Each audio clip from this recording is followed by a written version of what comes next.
Coming up next on the Retirement Halftime Show, cashing in on a current or ex-spouse's Social Security benefit, what you need to know before filing the paperwork, and staying on your employer's health insurance plan instead of enrolling in Medicare, the key phrase that makes it possible. Plus, an Indiana mom, nurse, and now author is trying to teach our neighbors how she went from broke to well-heeled, what you can learn from her story. Then, Andrea Moorhead reports on the mentor helping Black women entrepreneurs succeed. Now on the Retirement Halftime Show.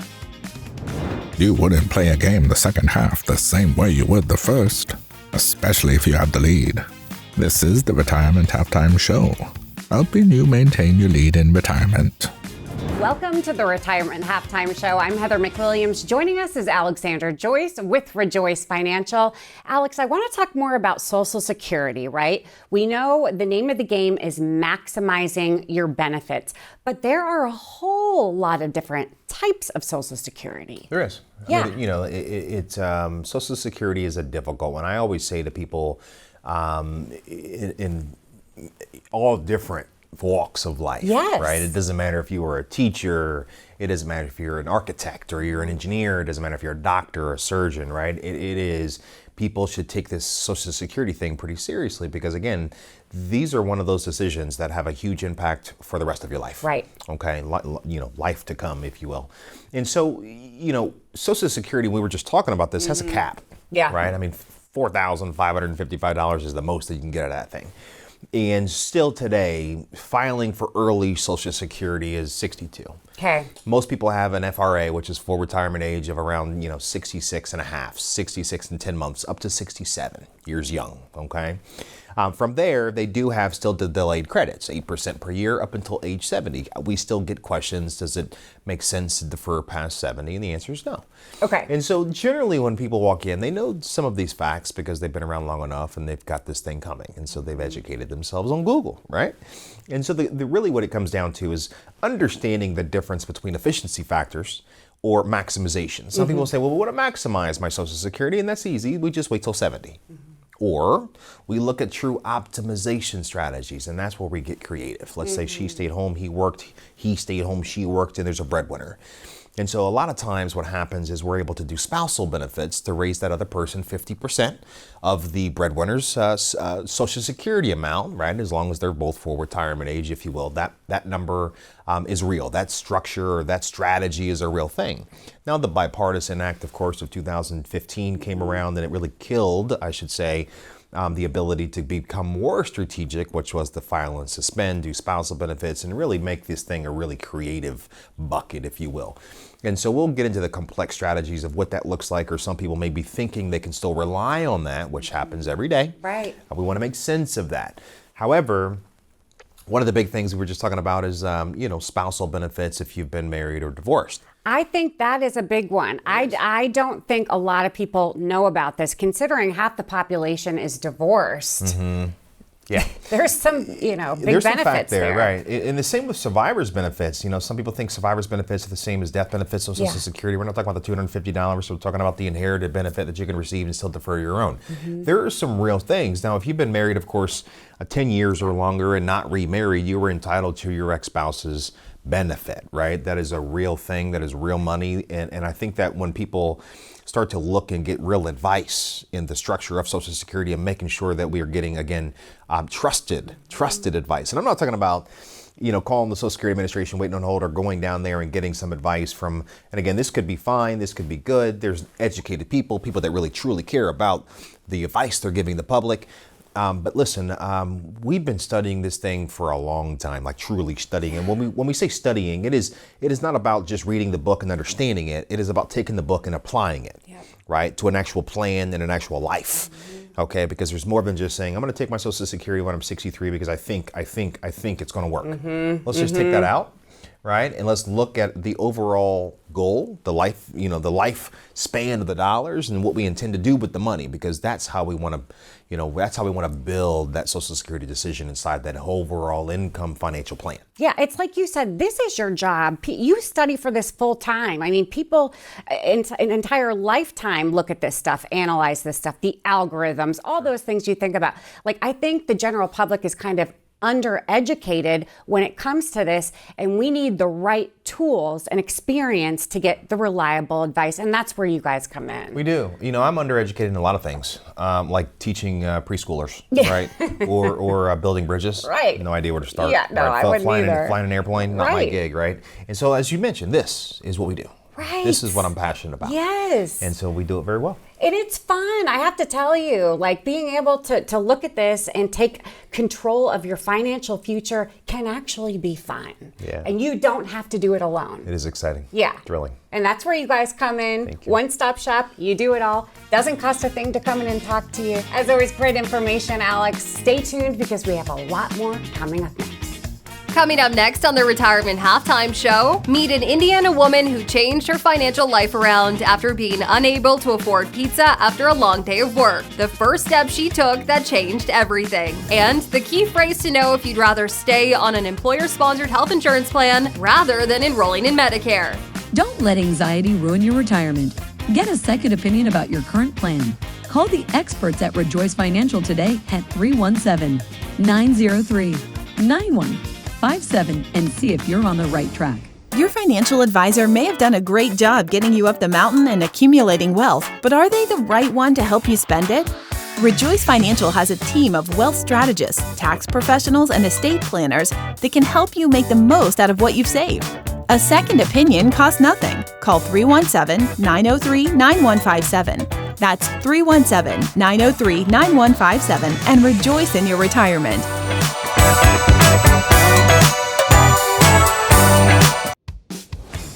You're watching the Retirement Halftime Show, powered by Rejoice Financial. It is so wonderful to have this beautiful woman sitting to the left of me on the right side of your screen. Her name is Monica Allen, and she is the author of Girls Just Want to Have Fun, with a D. Not fun, although it does remind me of the Cyndi Lauper song. Yes. Girls Just Want to Have Fun. But we're talking about women being empowered and being in charge of our finances. Why was this book? How was it born? How did it come out of you to decide that this was the time and you wanted to share your own personal story? I think it was born actually because I reached a point in my life where I thought I would be working for the VA Medical Center for about 5 or 6 more years. And again, you were a practitioner, Yes, I was a nurse practitioner, medical and mental health. And what I realized was I had this book in me, and this book helps younger versions of myself, whether it's families, single women, which I have a heart for, but women leading the finances at home. And I decided, you know what? I need to go do it. If I'm going to do it, I need to do it now while I have the energy and to help people. So instead of just retiring and going to a beach, which sounds nice, yes, I decided that I'm going to write this book, finish it off, publish it, and go around and speak to people to give them hope. There was a moment in your own life that got you to this point, and it all evolves around, was it a 12-inch pie, a 12-inch pizza that you wanted to order? Yes. What happened? Well, I had numbers stacked against me from an early age. I was an unwed mother at age 16. My dad died unexpectedly at age, he was 44, I was 18. And then at age 22, I was going through a divorce that I didn't want and found out baby number 2 was on the way. Oh, wow. So I love numbers, I love statistics, but let's just say that they were stacked against me. Against you, yeah. So when I finally met my husband now, I thought we had it made because we both had college degrees. And I said, we're going to do this. We got it made. And one night early in our marriage, I got paid on Fridays. It was a Wednesday night. We both worked hard that day. We came home, wanted to order a pizza. And I realized unless we dipped into our measly savings account, we weren't ordering a pizza that night. How much was the pizza? About less than $3? At that time, probably, well, 20 maybe, with the whole family pleaser, because we had a family of 4. But $20 we were going to have to tip into the measly savings account. And when I went to bed that night, I just said, enough is enough. This is it for me. That moment, I mean, it feels as if you remember it, that moment, how you were feeling. Talk about the emotions that went into making that decision that, you know what, I want to have a different life for us, for our family. I think what goes into each person's moment is that, for me, I thought, we had it made. And now that we had these 2 college degrees, we'd built a house, we'd stuffed it with furniture that we bought payments, everything on payments, that we could get whatever we wanted because we worked hard for this. And when I realized you really can't have everything you want and still live the life that you want, that I just realized for me, nothing was worth it. Not a pizza, not a car, nothing was worth the peace of being financially free. And that really is the word, is freedom, is being free. You mentioned that you were one pizza away, basically, from being bankrupt, if you will, being at the end of your rope financially. But there's so many people who are literally one paycheck away as well from bankruptcy. That's a lot for a lot of people to know that there's so many of us who are living paycheck to paycheck, and which is another reason why you wrote the book. It is a reason why I wrote it. Most of us are living paycheck to paycheck. If we did not get a paycheck, within a couple of paychecks, we would be either using our credit cards or in severe financial trouble. So we depend on those paychecks to come in and to be deposited regularly. And if COVID taught us nothing else, that there can be some things which are beyond our control where we're not going to get the next paycheck. And if you can plan for it in advance, if that ever happens to you, when you don't get the next paycheck, it's going to be so much better for you and your family. 69% of Americans literally have less than $1,000 in their savings account. What did your savings account look like number-wise, and then how did you change it? At that time, I think my savings account maybe had between $1,000 and $2,000 in it, but I still, even then, before I had any financial knowledge, knew that I wasn't tapping that for a pizza. I just was not going to tap it for a pizza. So most people don't have enough to cover an emergency expense. We don't have enough to cover things that are not emergencies, right? We just don't have enough to cover it. And there's ways that we can change that so that you can cover it and you can have some of that peace with a capital P. One of those tips is commit to a plan. What kind of plan should we have? I think there are a number of plans out there. They're all wonderful. I really, truly, I don't care if somebody uses my plan or if they read and say this other plan really fits me. The reason I made my plan was because a lot of the people I counseled could not concentrate on step 5, which was pay my kids $529 college plan when they were like me and they couldn't afford a pizza last night. So mine is a 4-step, simple kitchen table talk plan. But the bottom line is pick one and do it. Stick with it.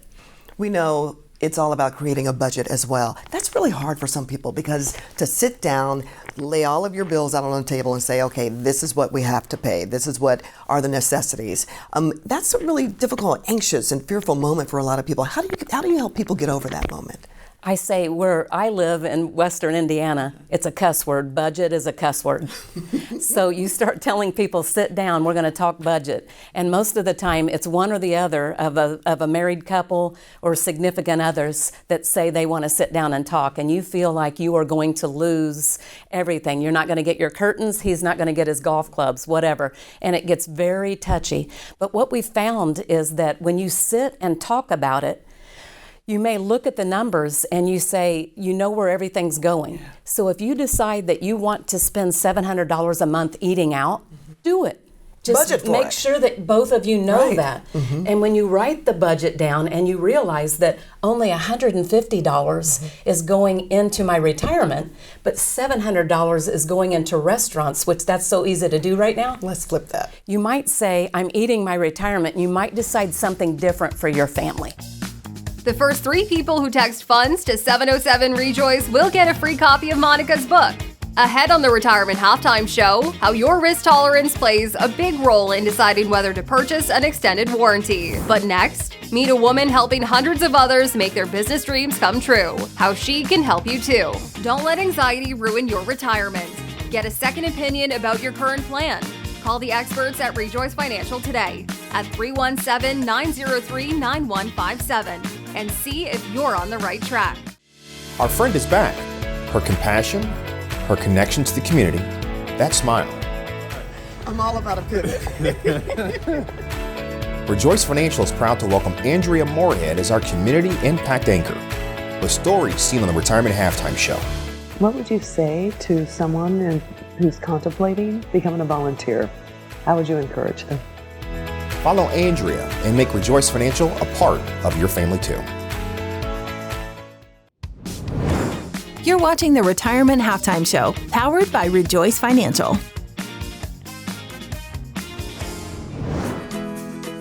Rejoice Financial gives back with Andrea Moorhead, highlighting the people and organizations making life better in our community. Welcome back. You're watching the Retirement Halftime Show. Alexander Joyce, and of course with Andrea Moorhead, our community impact anchor. And we are talking about your experience with the She Experience. Oh, I love the name of the She Experience. Well, you know, as a business owner, imagine you have an idea and you have a passion, but you don't quite know what to do to get the business off the ground, right? I've been there as a small business owner. As have I. But there is one woman who was in Indianapolis who was literally single-handedly helping Black entrepreneurs, female entrepreneurs, become successful. So now, let's go into the She Experience. When the doors open, you enter a non-traditional shopping experience. Activate your ambience. Yeah. Oh my God. Welcome to A Scent of Sunshine by Erica Powell. She has air fresheners, she has oils. Sandra Day, owner of Purple Ribbon Office Solutions, has a contract with TSA. You will have the opportunity to come and get fingerprints. And 3 doors down, you'll find Lonnie Guyan's Status Chick, These are like her clutch bags. a unique clothing boutique. She had a boutique before and would allow me to put my accessories in her boutique. Oh, So nice. things came full circle. Yeah. Just call Katina Washington, a curator of creatives. My niece was selling shoes at the time. I did the hot accessories because I create, custom accessories. Like your earrings, your beautiful earrings that you have on right now that I'm going, I want those. My friend was a caterer. So initially she stood for shoes, hot accessories, and eats. So we would bring all the women together and have a little girlfriends night out. That night sparked Katina's desire to help connect more Black female entrepreneurs.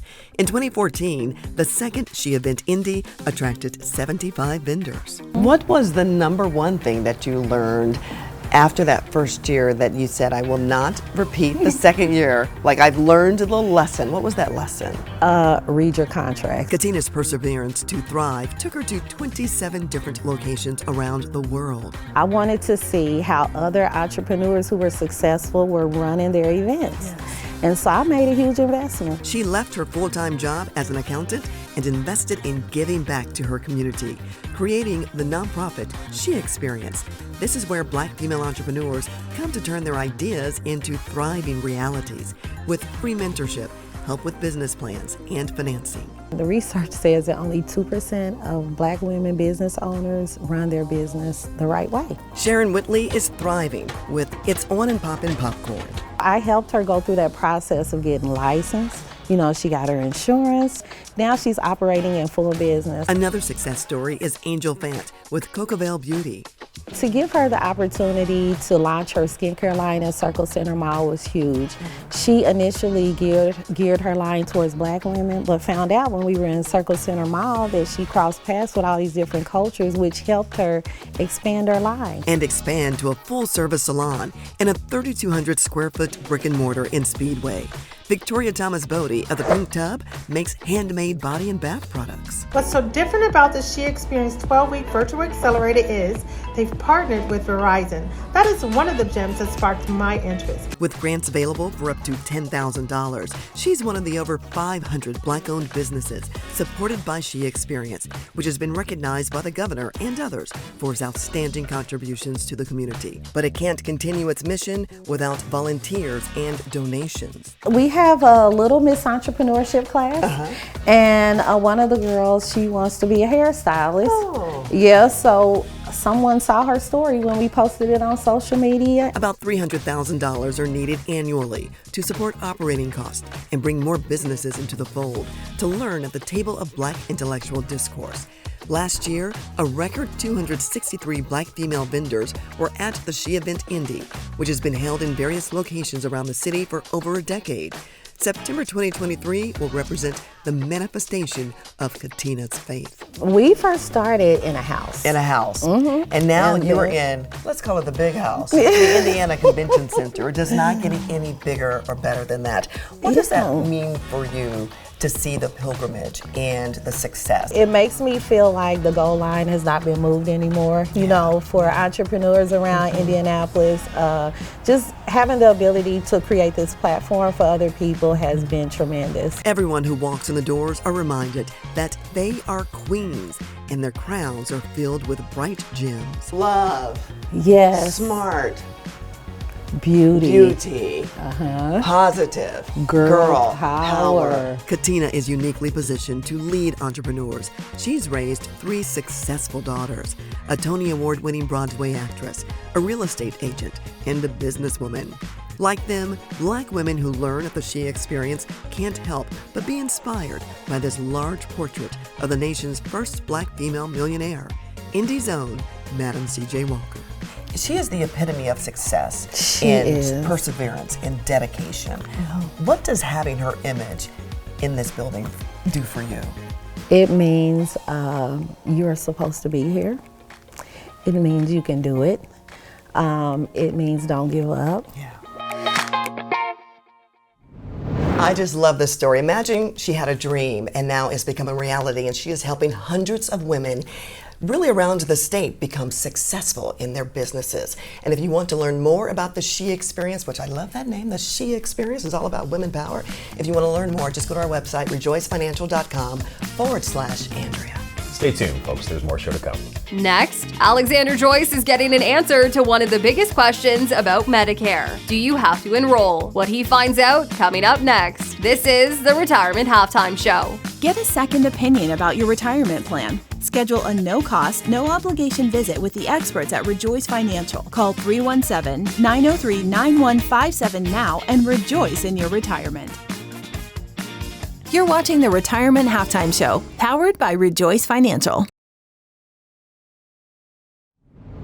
You're watching the Retirement Halftime Show. I'm your host, Alexander Joyce, and with me today is Angie Paisley. She's the director of our Medicare division, as well as our office manager for our processing processes. And so today we're specifically talking about Medicare for the person that is 65 years young, still working, covered under their employer healthcare plan. The big question that we always get that I'm going to ask you, because you know best, is do they have to take Medicare? That's a great question, Alex, and one that I get a lot. And just like anything else with Medicare, it's not one answer. Right. There's a lot of questions that I would have to ask you to be able to answer that appropriately. But my first big question is, how many employees are at your job? Sure. If you have 20 or more, then your employer should provide what's called credible coverage. That's the key word, guys, credible coverage. That's the word that you're looking for to avoid penalties. Okay. If your employer has less than 20 individuals, you may not have that. And so if you don't get signed up for Medicare, you might have some issues down the road. But if you do have more than 20 employees, a lot of people will go ahead and enroll for their Part A because there is no monthly cost to that. You've paid that for working at least 10 years of your life. Your Part B has a monthly premium, but you can defer that because you have credible coverage. Interesting. You know, I think, so you can defer, just want to make sure I understand, right? So you can defer your Part B. Part A, boom, credible coverage, you get it. Doesn't have a premium. Correct. Right? And then you still continue working, covered under your employer-sponsored plan. Correct. And then you can, with credible coverage, you can defer Part B, which if not deferred, taken, has a premium. Correct. How much is that average premium these days?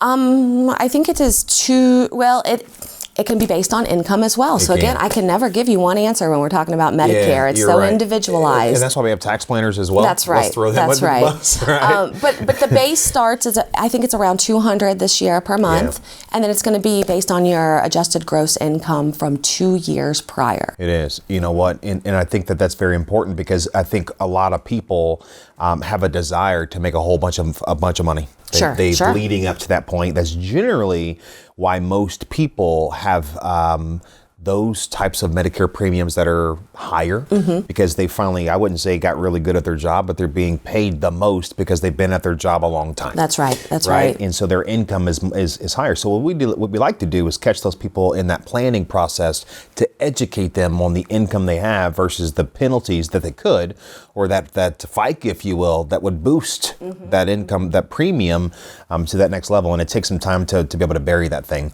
That's, again, tax planning at its finest. And I think one of the really cool things as we start really painting the picture of why getting educated on making Medicare decisions is imperative. And then we kind of couple that with the Medicare decision and then the longevity plan that comes with that. Because when we start talking about Medicare, it starts to get into a little bit of legality. Sure. Right? And that's why we have attorneys. Sure. And then before that, we have the CPAs, the tax planners that better prepare the tax plan with the financial planners. The whole goal and takeaway, understanding that by working with a professional like you on the Medicare side, financial planners, state planners, tax planners, and tax providers, CPAs, holistic firms are the way to go. Most certainly. I love it. Most certainly. And 63 is the age that, you definitely want to start looking at that, because when you go to apply that first year for Medicare, again, 2-year look back. So for 2023, if you're getting enrolled this year for the first time, they are going to be looking at your 2021 taxes. Yeah. So when you're around 63, start working with your advisor, your tax professional, and just making sure you're where you need to be set up for success when you're ready to retire. Set up for success when you're ready to retire. I really appreciate it, Angie. This has been awesome. Every time I do something like this, especially with a member of my team, I learn something. And so that's really cool. And that's why we're here. That's why we do this, and to educate the public on the right ways to retire with success. That's the goal. You're watching the Retirement Halftime Show. We'll be right back after this message.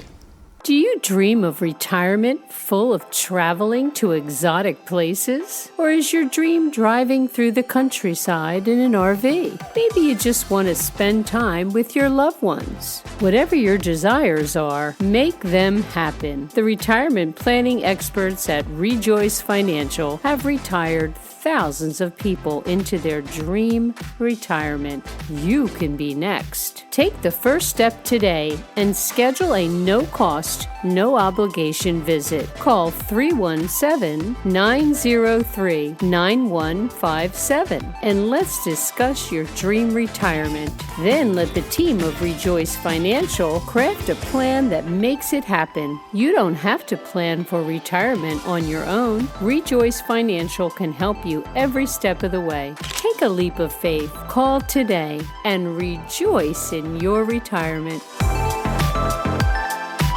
Today's tip of the week for stronger financial health. It's important to think about the unexpected as you plan for the future. Most consumers buy home and car insurance to protect themselves from the cost of an accident or disaster. But there's another kind of policy that those who are risk-averse tend to consider. Extended warranties, which are also known as service contracts, protect buyers from problems that are not covered by traditional insurance. There are a lot of extended warranty providers who offer many different types of coverage. It's important to do some research about what's covered and what isn't before signing a contract. While you may gain some peace of mind from transferring some risk of potential repair costs to an extended warranty provider, you may get some headaches when going through the fine print. That's today's tip of the week for stronger financial health. You're watching the Retirement Halftime Show, powered by Rejoice Financial. Thank you for watching the Retirement Halftime Show. If you have questions about today's show, give us a call, send us a text, or go to our website. Most importantly, maintain your lead in retirement. I'm Alexander Joyce, and I'll see you next time.